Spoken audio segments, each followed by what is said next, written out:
Williams kicked off their 2024 season by launching the FW46 and showing off their brand new all-white driver suits. Although the team is definitely in a period of evolution, trying to build on the strong season that they had last year, I think it's fair to say that most of the talk throughout the season is going to be about the future of their two drivers. Before we get into the bulk of the video, as with all of my launch content, I want to quickly talk about the livery. Williams for a few years definitely struggled to have an identity after their martini years. They had their strange toothpaste era, and then when their rocket deal collapsed in early 2020, their next two liveries were just kind of forgetful really. In 2022 they launched with yet another new livery, but since then they've stuck with that identity and slowly evolved it into what we have now. Last year they introduced the matte finish, which carries over into this year, but now with even more sponsors, which is great financially, headed by their biggest brand new partner, Komatsu. Williams said that as a nod to their history, they've added even more dark navy and also some red accents around the front. And now, whilst I'd always prefer a team to go brighter rather than darker, I must admit that this livery since it came in 2022 has never really blown me away. I think especially now, if you're going to make parts of the car darker by adding more navy blue, then you should definitely also add a contrast color like a bright white, which is what I thought they were going to do when they were teasing their brand new race suits. I would have loved to have seen more solid white on the car, which I think would have looked amazing and would have brought it back to their BMW era of the early 2000s. But as it is, I'm glad that Williams have avoided the exposed carbon fiber trend that every single team seems to have jumped on. And whilst I don't love their brand new livery, it's definitely a solid design and it's definitely now recognizable as the Williams as they continue to establish their new team identity. Finishing 7th last year ahead of Haas, AlphaTauri and Sauber was a massive result, especially when you consider that it was a period of transition behind the scenes, with Logan Sargeant joining the team and more importantly, James Vowles joining as the new team principal. Keep in mind, in the 5 years before that, Williams had finished 10th and last in the championship in 4 out of the 5 years. What was most encouraging, however, about the team itself last year was how well they developed their car. To start 23, they were basically fighting with AlphaTauri for who had the worst car on the grid, but then after their Canada upgrade, they immediately improved. It wasn't a McLaren type turnaround, but it was still very significant in that lower portion of the midfield. Albon immediately scored points in Canada on the car's debut, and then despite the fact that the team didn't really continue to develop their car that much after Canada, choosing to focus on 2024, the car remained good enough to score points in 1 out of every 3 remaining races. Even though AlphaTauri made a big push late on with a very good upgrade in Singapore, and even though all 3 of their drivers, Tsunoda, Lawson and Ricciardo, were all scoring points, Albon did enough throughout the season to build up a gap, and AlphaTauri lost out by just 3 points. The challenge for 2024 is, given that they made a conscious choice to pause development and focus on 24, will that now pay off into having a strong car from the very start of the season? I think their goal overall has got to be to try and consolidate that 7th place in the championship. It might seem strange to say that their target should be to stand still, but given that the teams ahead of them are Alpine, Aston Martin and McLaren, who all scored multiple podiums in 23, I'd be massively surprised and even more impressed if Williams were able to get anything more than 7th, especially with their driver lineup. Last year, if anything, was a bit of an overachievement, because let's not forget that this team is still in the very early stages of their regeneration. James Vowles is only going into his 2nd season, Pat Fry, their new technical officer, is only starting his 1st, and on the infrastructure and personnel side, this team still needs more investment and is still a few years away from realistically breaking into that top 4 or 5. And now, I mentioned earlier that it was basically only Alex Albon that got Williams into 7th in the standings, and this is why, for different reasons, the future of both of their drivers is going to be the biggest talking point at Williams this season. Sargeant knows that this year really is make or break for his career.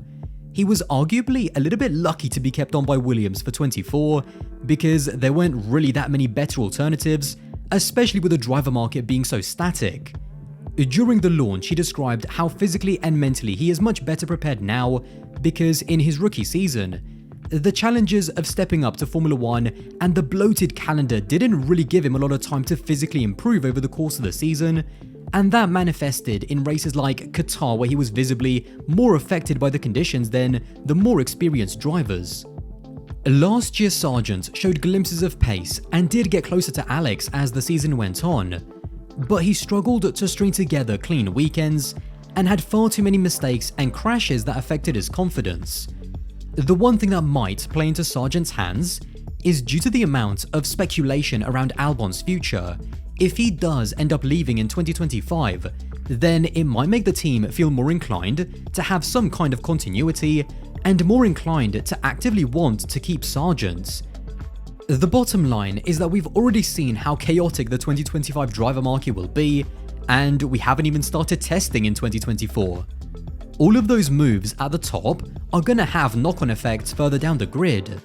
And with this year's Formula 2 grid also having so many potential superstars aiming to get into Formula 1, Sargeant now with 1 year under his belt and presumably a decent car in 2024 is going to have to prove that he belongs in Formula 1.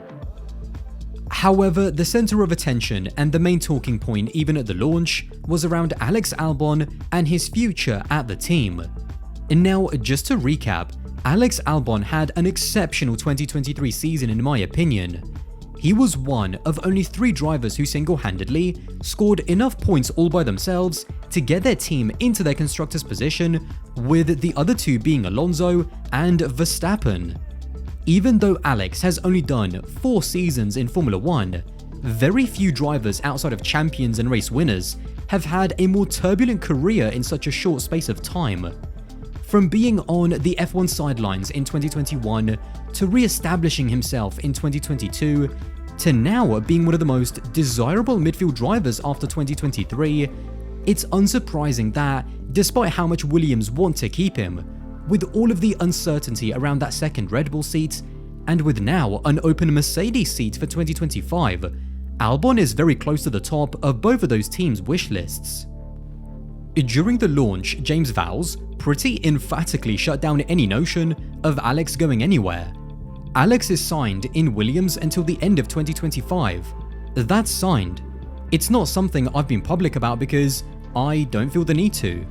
As I've also said publicly, it's our job at Williams to create an environment that deserves someone of the caliber of Alex. It's as simple as that. And now, whilst Vowles emphatically talked about Albon being signed for 2025 as a fact, Alex himself, despite doing the traditional thing of dancing around the question as he should, wasn't quite as sure that he'll definitely be there for next season. Truthfully, it's not personally my area. It's more management and that kind of section. My focus is on driving. Where I stand is I'm very excited to see how this FW46 develops. I want to see how the car feels in Bahrain and the subsequent 4, 5 or 6 races and really get a feel for the progression I hope we've made as a team. I realistically want to be with the team. If the team are where I want them to be, it will be a long-term contract. We're going to go all the way or nothing. That's my idea with it, I guess. In 2022, Alex signed an extension with Williams that was categorized as a multi-year deal. Typically for teams and drivers in the midfield, that means 2 guaranteed years and then an option on the 3rd on the team side. A 2+1 deal usually gives power to the team to decide whether or not they want to keep a driver for the 3rd year. But in the case of Alex, the power dynamic is actually the other way around. Even if the team have already decided to keep Alex for the 3rd year, and therefore are claiming for a fact that he will be there in 2025, Alex isn't actually forced to race for them if he says no. If the Hamilton-Ferrari bombshell has taught us anything, it's that regardless of how long a driver's contract might be, if there are better options for them elsewhere, they will find a way out of the team.